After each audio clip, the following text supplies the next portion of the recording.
আজ আপনাদের সামনে একটা নতুন রেসিপি নিয়ে চলে এসেছি। সেটা হলো ফিশ কচুরি।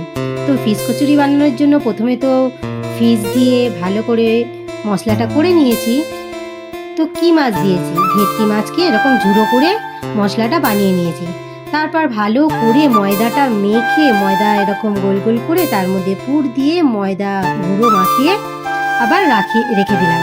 তো ময়দা গুঁড়ো দিলে বেলাটা ভালোভাবে হবে, মশলাগুলো বেরিয়ে যাবে না বেলার সময়। তো আমার সবগুলো পুর ভরা হয়ে গেছে। এবার আমি তেল দিয়ে দিলাম কড়াইয়ের মধ্যে। তেল গরম হোক, তারপরে আমাদের কচুরি চলে যাবে তেলের মধ্যে। তো আমি বেলতে শুরু করে দিয়েছি কচুরিটা। দেখুন, তেল দিয়ে বেলছি না বলে, ময়দা দিয়ে বেলছি বলে একটুও পুর বেরায়নি, কিন্তু কত সুন্দর করে বেলা হচ্ছে, দেখেছেন তো? তো একটু ময়দা দিয়েই বেলার চেষ্টা করবেন সবাই। তো এরকম করে গোল গোল করে বেলে তারপর আমি এই ফিশ কচুরিটাকে দিয়ে দেবো তেলের মধ্যে। তেল গরম হয়ে গেছে, আমার কচুরিও বেলা হয়ে গেছে। তো ছেড়ে দিলাম কচুরিটা তেলের মধ্যে, যা মুড়ে গেল। এটাকে আমি একটুখানি খুন্তি দিয়ে ঠিক করে দেবো, কোনো অসুবিধা নেই।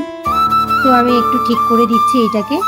তো ফিশ কচুরির মশলাটাকে কিভাবে তৈরি করেছি, কচুরির মশলা করার আগে বলে দিই, মাছটাকে ভালো করে সিদ্ধ করে নিয়ে মাছের কাঁটাগুলো বেছে নিয়ে আমি আদা রসুন পেঁয়াজ দিয়ে কষিয়ে গরম মশলা দিয়ে লাস্টে তারপরে আমি এই মশলাটাকে শুকনো শুকনো করে নিয়েছি। তো আমার একটা কচুরি ভাজা হয়ে গেছে, আর একটা কচুরি দেখুন কেমন গোল গোল করে ফুলেছে, কি ভালো লাগছে না?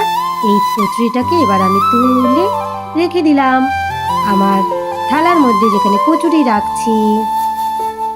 তো দেখুন আমার কচুরিগুলো বানানো হয়ে গেছে। এবার খেতে বসে পড়েছে বিট্টু।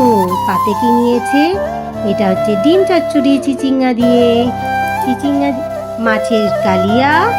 এখানে আছে ওই ফিশ কচুরির যে ফিশের মশলার একটা বড়া করেছি দুটো, আর দুটো হচ্ছে ডিমের, মাছের ডিমের বড়া। আর এখানে আছে আম, মাংস কষা, আর আছে এই যে সুন্দর সুন্দর মিষ্টি পাকা আম, আছে পাতে সন্দেশ। এই দেখুন বিট্টু এবার এটা ছিঁড়ে দেখাবে কেমন হয়েছে ফিশ কচুরিটা। তো বিট্টু ছিঁড়ছে, দেখুন মশলায় ভরা ভেতরটা, দেখেছেন কি সুন্দর না? তো এবার বিট্টু খেয়ে দেখাবে কেমন হয়েছে সেই ফিশ কচুরি। ওর মায়ের হাতে রান্না তোর সবই ভালো লাগে, এইটাও খেয়ে দেখুক কেমন।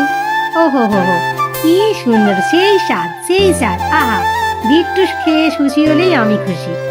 তো এত সুন্দর রেসিপি পেতে হলে প্লিজ চ্যানেলটাকে সাবস্ক্রাইব করবেন, লাইক কমেন্ট শেয়ার প্লিজ, পাশে থাকবেন সবাই।